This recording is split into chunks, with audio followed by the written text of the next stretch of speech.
They say home is where the heart is. But I think home is where no one forces you to shrink. Where your name means something. Where your voice is heard. Where you are allowed to just be.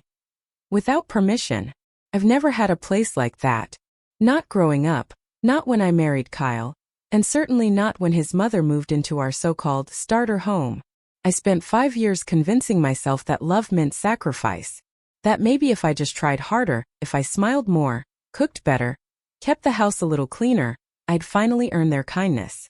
But kindness wasn't what they were selling. Control was. And I bought it. Every single time. Kyle and I met in college, Texas Tech. He was charming, always the life of the room. The guy who'd slap his hand on your back and make you feel like you belonged. He studied business. I studied computer science. He loved to talk and I loved to build things that didn't require small talk. In the early days that worked. I remember the first time he kissed me. Under a parking garage light, after a late-night coding class. He said, "You're the kind of girl a man builds a life with, you know?" I should have paid more attention to the wording. Not build with but build around like furniture. Like I was something to arrange in his life. We married 3 years after graduation. He got a job with a financial firm in Dallas. I started freelancing from home, taking on tech contracts for small startups. Nothing fancy, just enough to pay bills and stash a little away. I had dreams of launching a product one day. Something useful. Something mine. But in our marriage, mine became his. And eventually, even that dream was called naive. The first time I met his mother, Judith, she looked me up and down like I was a used car missing one tire. She didn't say it outright, of course. Southern women rarely do. She smiled, extended her hand with a claw-like manicure and said, "So you're the girl Kyle can't stop talking about. You're a little plainer than I expected." I laughed nervously. Kyle laughed too. That was the beginning of everything. Within the first year, Judith was a constant presence. She dropped by unannounced, commented on the state of the kitchen, rearranged my spice rack, rewashed towels because "You don't fold them right, sweetie." She would call my meals quaint, my clothes comfortable, and my silence moodiness. I bit my tongue, again and again, because Kyle always said, "She just wants to help. She's a little strong-willed. But she means well." No, she meant power. I should have known when she insisted we buy the house down the street from hers. "It's got history," she said. "And the schools here are exceptional." I knew we couldn't afford it. Kyle wanted to invest in our future. But the down payment would have eaten through everything we had. So I offered up my savings. Nearly $40,000 I'd built from coding in silence, from late nights, from undercharging just to get gigs. Kyle promised we'd put it in both our names. That never happened. The day we moved in, the first words Judith said were, "I'm so glad Kyle finally has a home that reflects our standards. Are not yours." The dining room became her redesign project. The kitchen had to be completely redone. And I became the unpaid assistant. She criticized how I dressed, how I walked, how I looked when I was tired. Once I wore red lipstick to a neighborhood barbecue. She leaned in and whispered, "You should let Kyle shine. Don't try so hard." I felt like I was disappearing piece by piece. But Kyle, he became someone I barely recognized. The more money he made, the more controlling he got. He had opinions about everything. My clothes, my work, my time. "Why are you coding?" he'd ask. "We don't need your little side gigs anymore." He'd call me dramatic if I brought up Judith. "You're imagining things. She's trying to include you." Include me in what? My own exclusion? The breaking point wasn't one big moment. It was 1,000 small ones. When Kyle changed the locks while I was out, saying he upgraded security, but didn't give me a key. When he said I didn't need a credit card in my name anymore. When Judith suggested I take a break from working and focus on starting a family. When my bank app showed my personal savings account had been emptied for renovations. And I hadn't authorized a cent. But the moment that still plays in my mind was the day I was handed a thick manila envelope with legal papers. Judith sat on the couch like a queen holding court. Kyle stood beside her with his arms crossed. "The house needs to be in Mother's name," he said. "It's cleaner that way. Protects us from liability." I looked at him, stunned. "But I paid for." "She's just holding it," Kyle interrupted. It's just paperwork. Come on, be reasonable. Judith added, only women who think about divorce worry about whose name is on the deed. I signed. My hands trembled, but I signed. Because I had no one else. Because I didn't believe in myself anymore. Because they'd worn me down so far. I thought being agreeable was all I had left. I found out I was pregnant 3 weeks later. And that was the beginning of the end. At first they acted thrilled. Judith took over my diet. Kyle said he'd set up a nursery, but refused to let me pick anything. You'll choose ugly, cheap stuff, he said, laughing. The baby wasn't mine, it was theirs. And by month 7 I was no longer needed. It was a Tuesday. I remember because I had my weekly prenatal checkup. I came home to find my suitcase on the porch. The door was locked. Judith opened the door a crack. She didn't look at me. Just shoved an envelope through and said, we've decided this arrangement isn't working. Kyle needs peace. You're difficult. I didn't cry. Not then. I walked to the car. I drove to a 24-hour diner. Sat in a booth. Held my belly. I remember whispering to it, I'm still here. We're still here. I called my friend Jess. She came in 20 minutes. No questions. Just a blanket in her old guest room. That night, when the house was quiet and my baby kicked for the first time, I opened my laptop. And I smiled through tears. Because on that screen, buried in folders no one ever asked about, was the full documentation, code base, licensing, and name registry of the software Kyle's company was built on. The company I had helped him create before he ever got his first investor. The company he never gave me credit for. The company I legally co-owned. They kicked out the woman they thought was nothing. But they forgot I built the empire he stood on. And I was about to take it all back. I didn't sleep that night. I lay in Jess's guest bed, under a frayed quilt that smelled like lavender and old books, and stared at the ceiling until the sun came up. My body was exhausted, swollen, aching. But my mind was a machine, clicking, calculating, remembering. The signature had erased me, yes. But not the parts they didn't know about. Not the contracts. Not the servers. Not the GitHub repositories still under my name. Not the devlogs timestamped with my username. Judith and Kyle had taken everything they could see. But they'd forgotten what I had built in silence. I started putting the pieces together that morning. I emailed my old IP lawyer, Ted Warner. I hadn't spoken to him in years, since those early days when Kyle and I tossed ideas around in coffee shops, scribbling on napkins like a couple of dreamers. Ted had drawn up the early licensing forms. He was the one who told us, if this ever takes off, protect your rights early. Don't be romantic, be smart. Kyle thought he was paranoid. I followed the advice. I made sure my name was included in the original copyright filings for the software engine. It had evolved since then, sure. But the core structure, the skeleton that held Kyle's flashy platform together, was mine. Ted responded within 2 hours. This could be significant. Let's set up a call ASAP. I felt my lungs expand for the first time in weeks.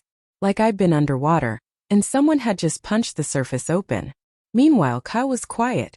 I received no calls, no emails, no apology. He had done what he set out to do, rid himself of the woman who no longer served his public image, the startup CEO with the perfect suburban life, no longer tarnished by a wife who asked too many questions, made too little money, and had the audacity to exist outside of his spotlight. Judith, of course, posted on Facebook the very next day. Kyle and I are preparing for the arrival of our newest family member. Doing it as a team, just the two of us. God's blessings come in strange packages. As if I just vanished. As if I was nothing but a surrogate. A womb on legs. They didn't even mention my name. Jess was a godsend. She gave me space without tiptoeing. She cooked for me. She made me laugh when I didn't want to. She told me flat out, "You're not crazy. You were abused." It hit me like a slap. Not mistreated. Not misunderstood. Not things got bad. Abused. That word sat heavy in my chest. But somehow it made everything click. I wasn't weak for surviving it. I was strong because I had. 3 weeks later, I gave birth to a baby girl. I named her Nova. Because she was light exploding out of darkness. Because I needed something to remind me there was still beauty worth protecting. Kyle didn't show up. Neither did Judith. I wasn't surprised. The nurses were kind. They called me brave. They didn't know the half of it. After 2 nights in the hospital, I came back to Jess's house with Nova bundled in my arms and a fire building in my blood. It was time to get my life back. Ted and I talked again that week. This isn't just about your signature anymore, he said. This is about what you helped build, what they stole. He explained it in terms I could feel in my bones. The platform Kyle launched, the one that had secured $8 million in series of funding, still ran on my original codebase. My authentication module, my proprietary encryption method, my UI layout, my user analytics structure. Even the app's login screen still used my template. Every line of code was traceable. Every change they made still rested on the foundation I wrote.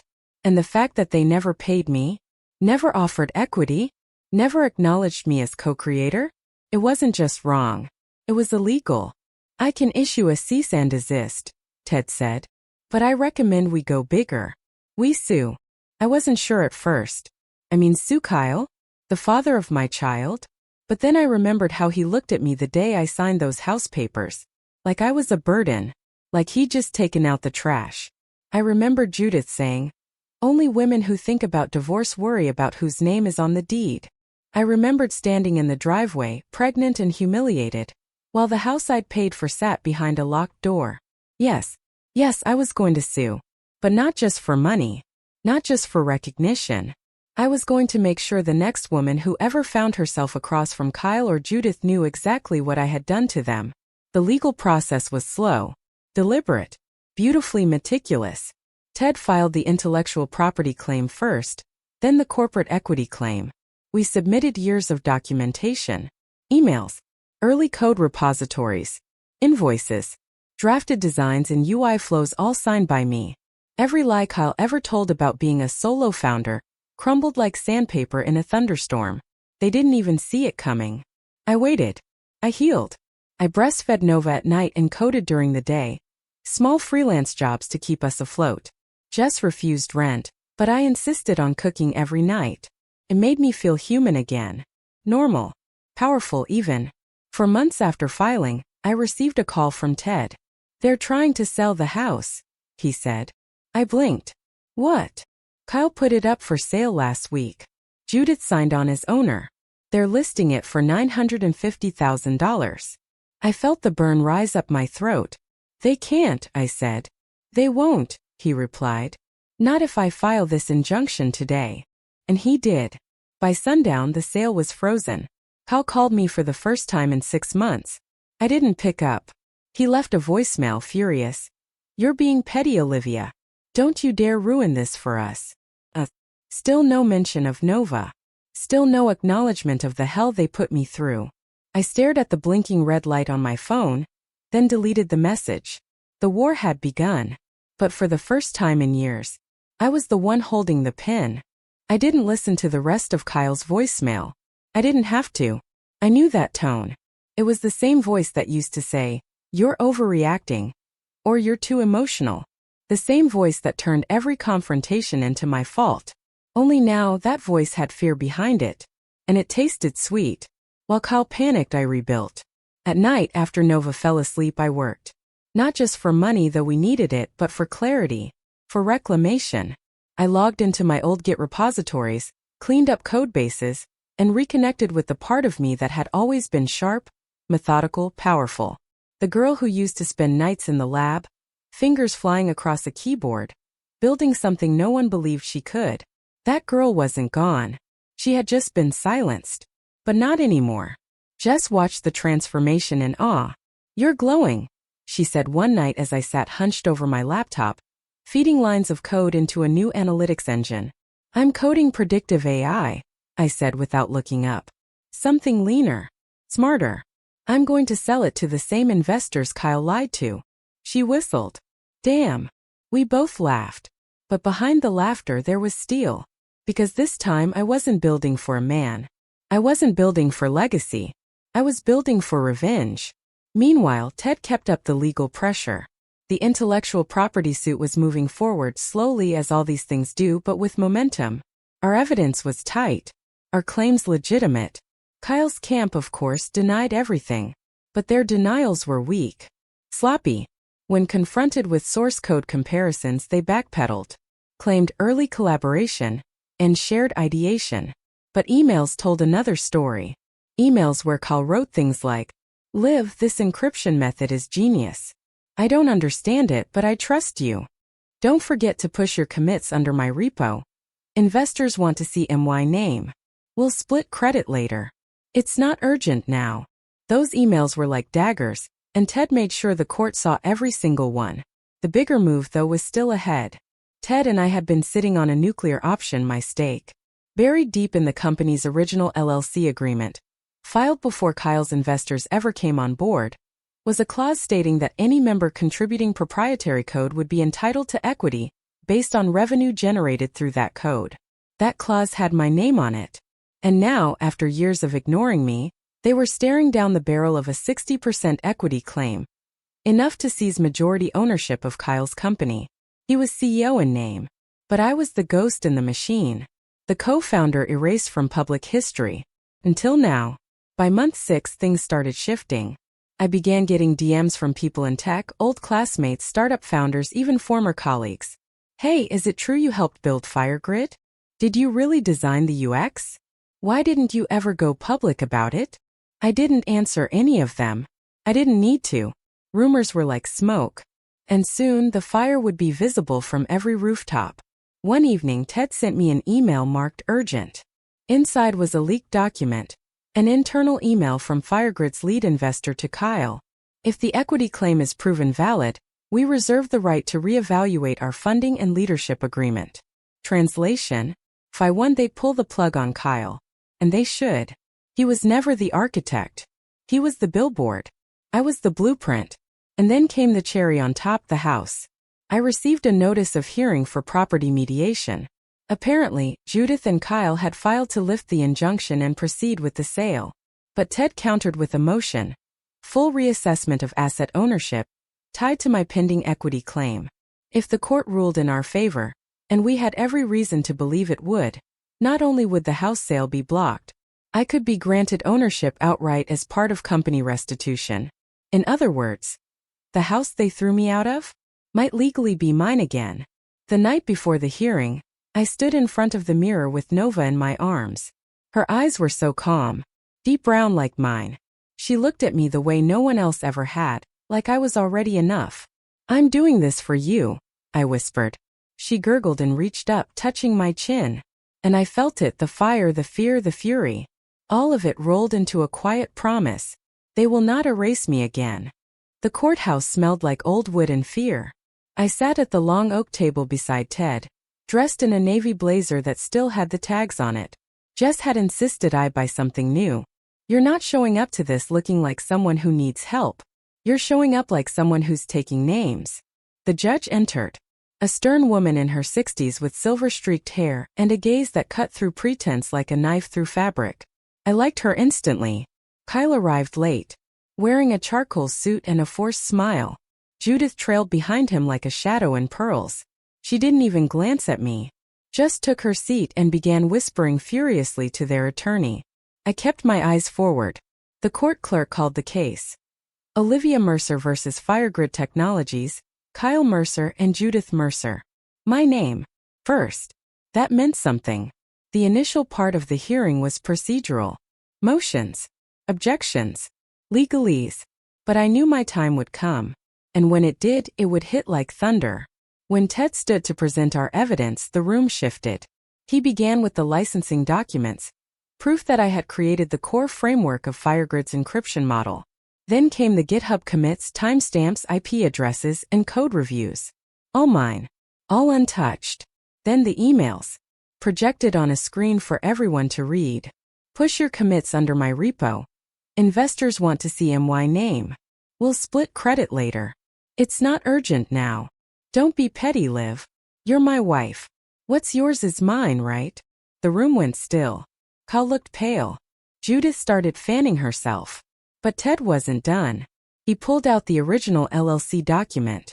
The clause: any contributor of proprietary software shall be entitled to equity based on revenue directly generated from said technology. There it was. Black and white. My name. My code. My company. And then with surgical precision Ted said, we are seeking 60% of FireGrid's current valuation, ownership of all real estate acquired during the marriage using shared assets, and full cessation of all sale efforts involving the disputed property located at 212 Sycamore Lane. The house. Judith nearly fell out of her chair. Their lawyer scrambled to respond. Cited updates. Amendments. The company pivoted since then. New investors restructured the model. She hadn't been involved in years. But it didn't matter. Because legally silence doesn't void ownership. It only delays the inevitable. The judge looked at me for the first time. Her eyes narrowed. Mrs. Mercer, she said, do you have anything you'd like to say? I stood. My hands weren't shaking. I was pushed out of my home while 7 months pregnant. I was told I was a burden, that I didn't belong in the house I helped pay for. I was silenced, lied to, erased. I paused. But I didn't come here today for sympathy. I came for acknowledgement.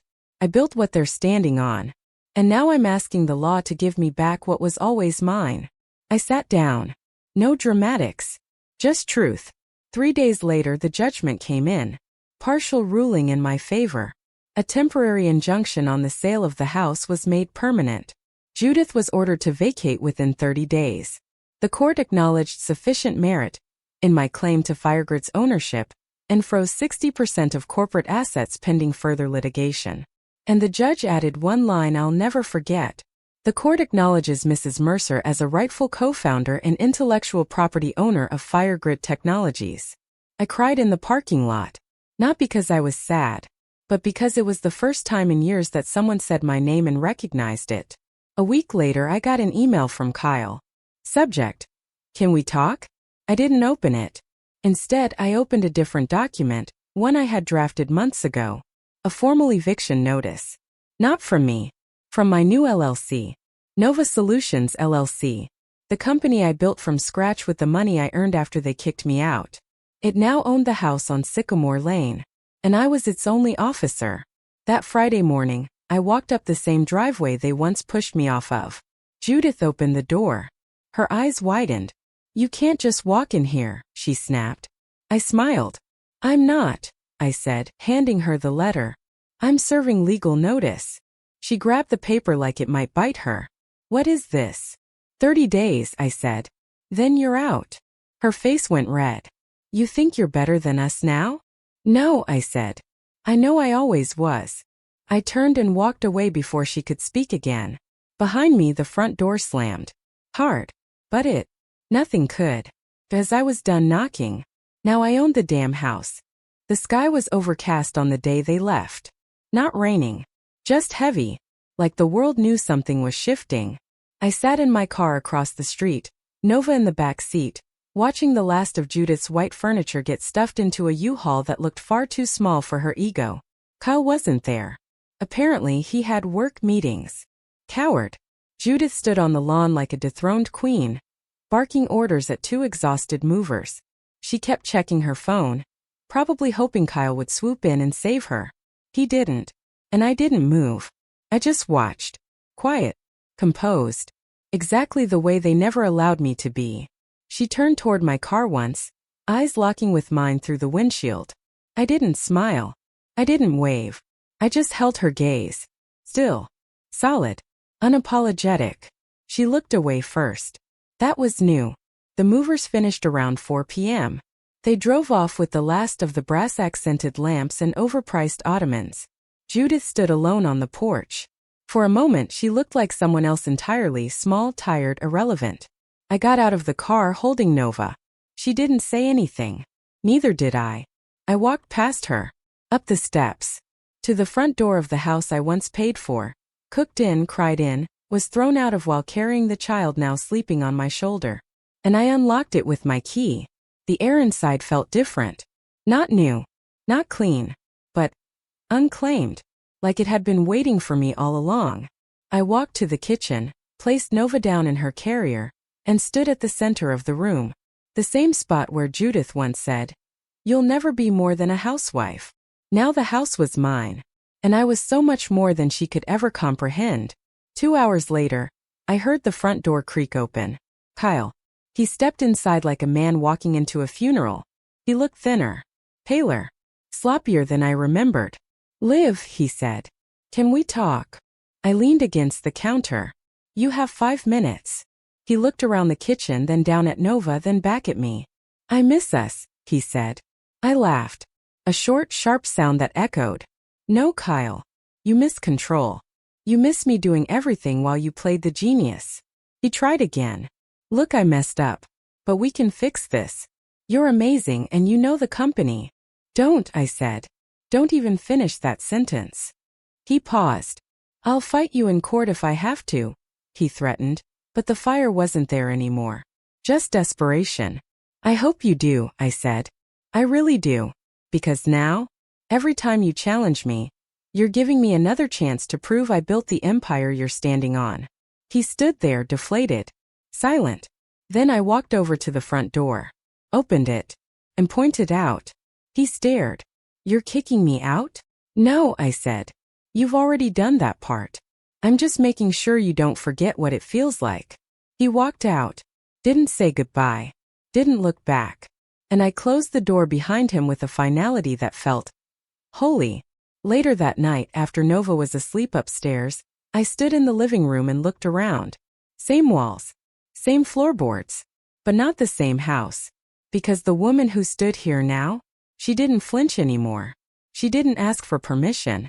She didn't second-guess her worth. She signed that house away once. But now she'd written her name in every corner of it, and it would never be taken from her again. I made tea, sat on the porch, watched the sky finally clear. In my lap was my laptop open to a new page. My next project. Not Kyle's. Not ours. Mine. Just above the blinking cursor I typed one sentence. This time I build alone.